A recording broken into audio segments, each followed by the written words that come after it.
Oke, Assalamualaikum warahmatullahi wabarakatuh.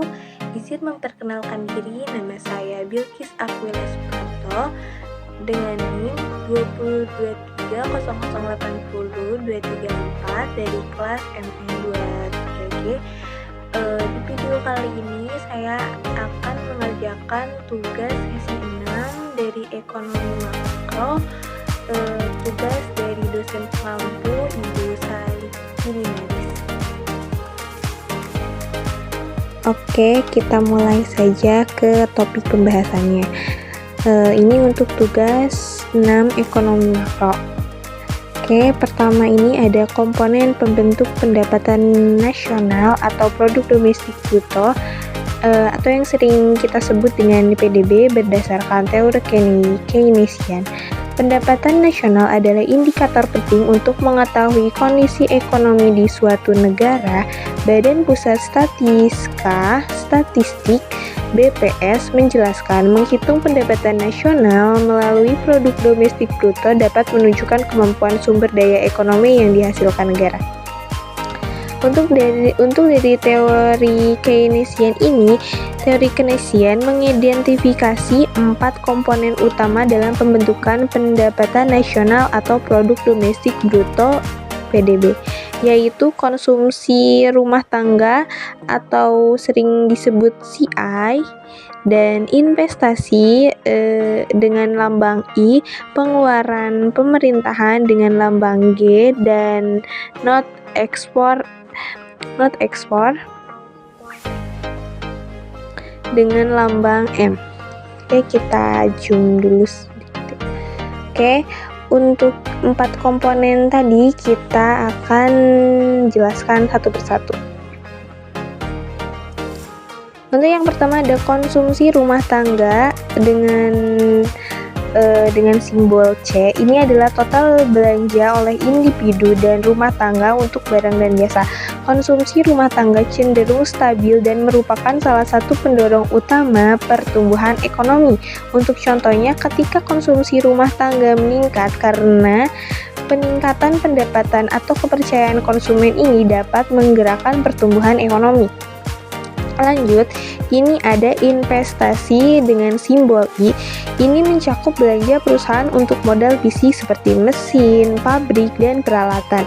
Investasi sering dipandang sebagai faktor utama dalam meningkatkan produktivitas dan pertumbuhan jangka panjang.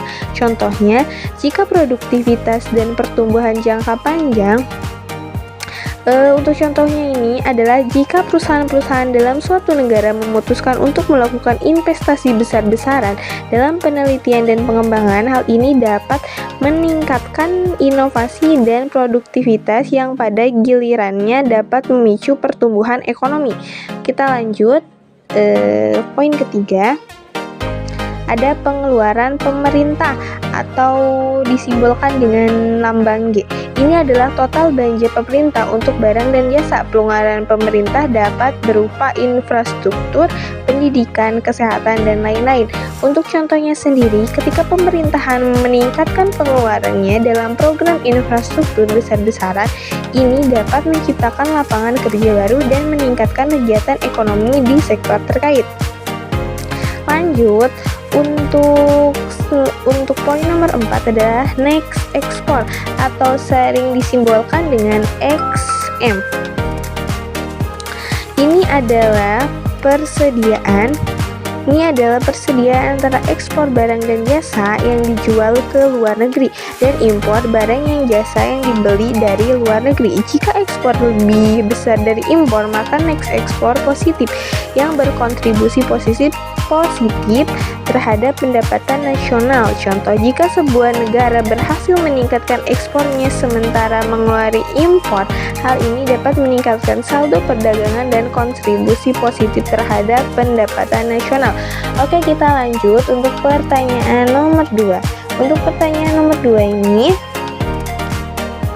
untuk teori sendiri, ini adalah artikel atau jurnal yang menjelaskan kaitan komponen-komponen tersebut dengan pendapatan nasional bisa ditemukan dalam literatur ekonomi makro atau dalam penelitian penelitian pertumbuhan ekonomi suatu negara. Misalnya, sebuah artikel dapat meneliti bagaimana perubahan dalam kondisi rumah tangga mempengaruhi pertumbuhan ekonomi suatu negara atau bagaimana investasi pemerintah dalam infrastruktur mempengaruhi pengangguran dan pertumbuhan ekonominya. Oke, lanjut, kita nomor 2. Perbedaan grafik siklus bisnis dan grafik pertumbuhan ekonomi. Untuk perbedaannya sendiri adalah Oke, kita lanjut. Untuk perbedaan grafik siklus bisnis dan grafik pertumbuhan ekonomi adalah grafik siklus bisnis menggambarkan fluktuasi ekonomi jangka pendek, menunjukkan periode ekspansi dan kontraksi dalam aktivitas ekonomi. Sementara grafik pertumbuhan ekonomi menunjukkan tren pertumbuhan jangka panjang ekonomi suatu negara atau wilayah, mengukur perubahan output ekonomi dari waktu ke waktu. Kita lanjut ke slide selanjutnya, pergerakan kurva penawaran dan permintaan agregat. Untuk penawaran dan permintaan agregat sendiri dipengaruhi oleh berbagai banyak faktor ya, contohnya seperti tingkat suku bunga, pengeluaran pemerintahan, ekspektasi inflasi, dan perdagangan internasional. Contoh singkatnya, dalam sebuah artikel ekonomi mungkin disebutkan bahwa kenaikan suku bunga oleh bank sentral akan menyebabkan menurunkan belanja konsumen dan investasi perusahaan sehingga menurunkan permintaan agregat. Di sisi lain, penurunan harga minyak internasional dapat meningkatkan daya beli domestik dan mengurangi biaya produksi, menyebabkan peningkatan penawaran agregat. Lanjut ke slide selanjutnya. Bagaimana jumlah uang yang beredar berkaitan dengan suku bunga, inflasi, dan pendapatan? Untuk data description-nya adalah jumlah uang yang beredar dan berhubungan dengan suku bunga, inflasi, dan pendapatan melalui mekanisme pengaruhnya terhadap permintaan dan penawaran uang dalam suatu ekonomi. Misalnya, jika bank sentral menurunkan suku bunga, hal ini mendorong masyarakat untuk meminjam lebih banyak uang dari bank dan menghabiskannya, meningkatkan jumlah uang yang beredar.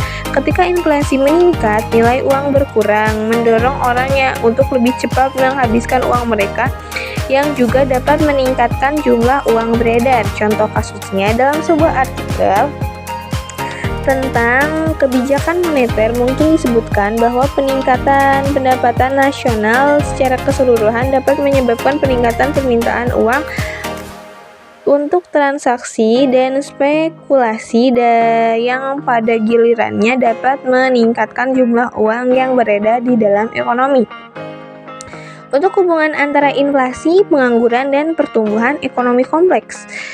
Inflasi dan pengangguran biasanya terdapat hubungan yang disebut sebagai kurva Phillips, yang menunjukkan adanya trade-off antara inflasi dan tingkat pengangguran.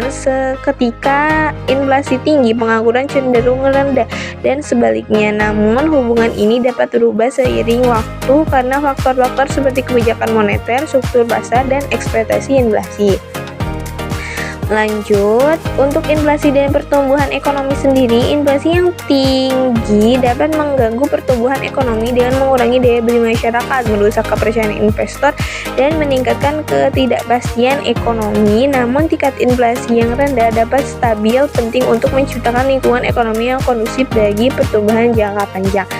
Untuk pengangguran dan pertumbuhan ekonomi, apa sih hubungannya?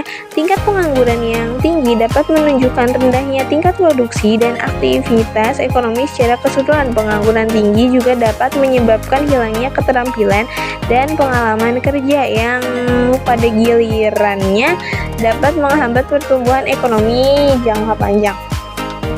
Contoh kasus dapat ditemukan dalam berbagai artikel jurnal ekonomi, misalnya seperti artikel yang menganalisis dampak inflasi dan pengangguran terhadap pertumbuhan ekonomi suatu negara.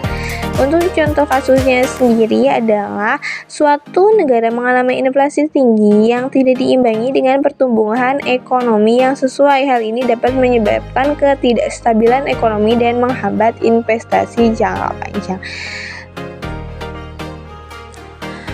Oke, mungkin cukup sekian dari saya untuk presentasi kali ini. Mohon maaf jika jika ada salah kata ataupun kurang materi yang saya paparkan. Cukup sekian. Billahi fisabilillah. Wassalamualaikum warahmatullahi wabarakatuh.